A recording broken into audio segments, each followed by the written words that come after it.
Say goodbye to the F-150 Black Widow. The experience with that was fun, but it's time to move on, and this is what I ended up picking up.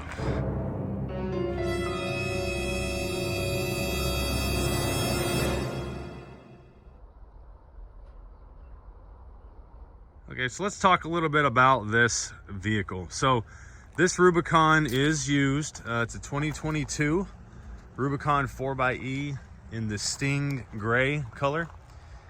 This Jeep was traded in by a guy who is a friend of the dealership, and it had 5,300 miles on it whenever he traded it in, and I traded my F-150 for it, and now I own it. So this Jeep, as you can see, is not just a normal Rubicon. It does have the AEV 2-inch spacer lift. That lift is just basically a puck lift over the shocks. Over the shocks, and it keeps the stock Rubicon shocks in the back and front that you see there. It does come with the other few parts and pieces. They did the TerraFlex tire carrier on the back to house the 37-inch Cooper STT Pro tires. These tires are basically brand new. In fact, the spare has never been on the ground. The AEV Salta wheels is what they're using here for this. These are 17 by 8.5, I believe, with a positive 25 offset. The tires, they do hum a lot. They sing whenever you're on the road. These are 37 by 1250 17s. Not a huge fan of these tires, to be honest with you. Not a huge fan of the wheels either, to be honest with you. These wheels, to me, they do have a tactical look if you're going for that, but they do not have enough of an offset on them to give enough poke for me. You can see here, it doesn't poke out a whole lot.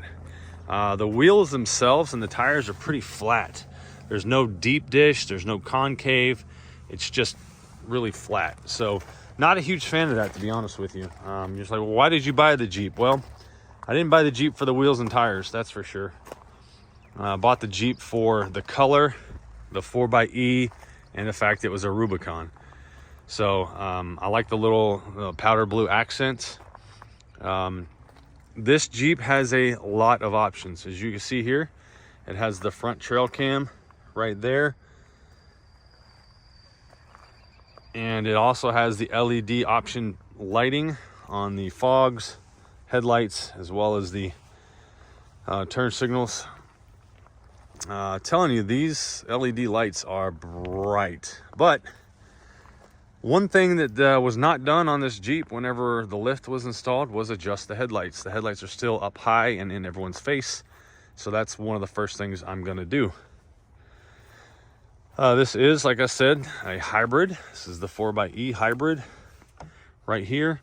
I am getting about 20 miles on a charge. I work about 20 miles away from my home, so that's nice.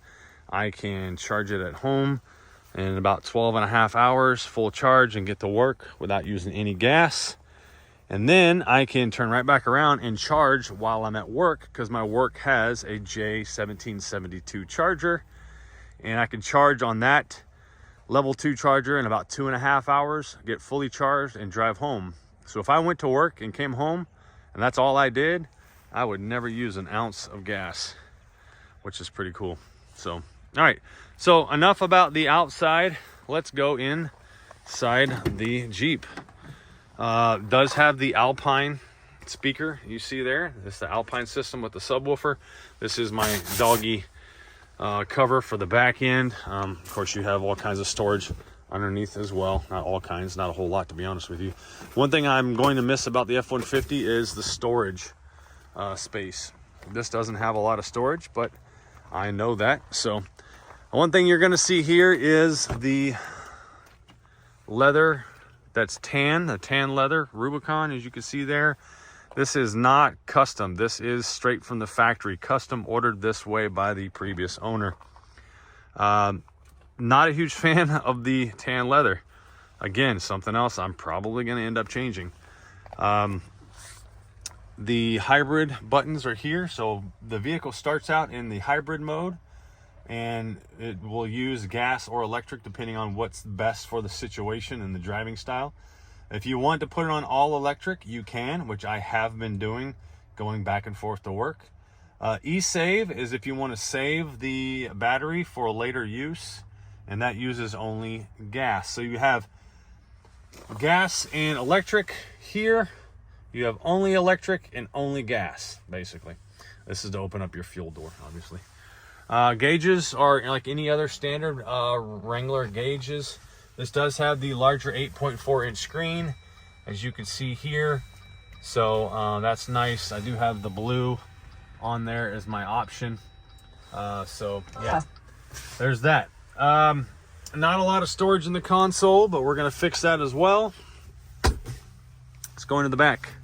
So the back is pretty cool when it comes to the 4xe. You can see here, 4xe.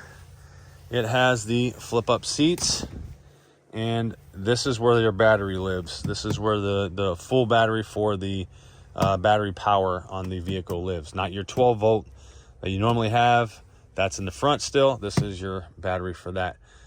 There is a fold down cup holder right here in the middle, just like that right there. And this does have 3 people across in the back. So you can take the top off, Freedom top panels off, as well as the hard top right there. This did come with, I've not done anything to this Jeep yet. So this came with those handles, although they're stock handles right here. These actually hit me in the head when I jump in. Probably gonna take those off and put them somewhere else.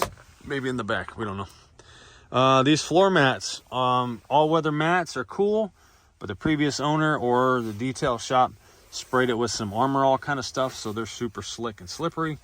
Don't like the red on there. That's gonna have to be changed. But other than that, there's not any scratches, any chip marks, anything wrong with this Jeep. It is phenomenal, and it rides great. Other than the tires humming and singing to you, it rides really, really well. So I am happy to be back in a Jeep. The initial thought was to sell the F-150 and buy a 2004, 5, or 6 Jeep LJ. But I've had a couple of those. I've had a JL. I like the JL space that you have with the 4 doors and the people in the back can fit. And I do like the technology of the JL. So there's how it sits right now, fresh off of the dealership lot. And before I do anything to it, before I have any mods on this vehicle whatsoever, this is how it sits. So there's already mods coming, as you can imagine, with me and this channel. So make sure you guys subscribe, hit that notification bell, and like this channel, like this video. I have lots more coming for this, a lot of adventures. If you guys want, you can go back and look at some of my older Jeep videos in my channel. There's playlists for those, as well as you can search for them. So there we go. There's how it sits. So now we got to get going on the mods. All right, guys, thanks for tuning in. See you next time. Bye.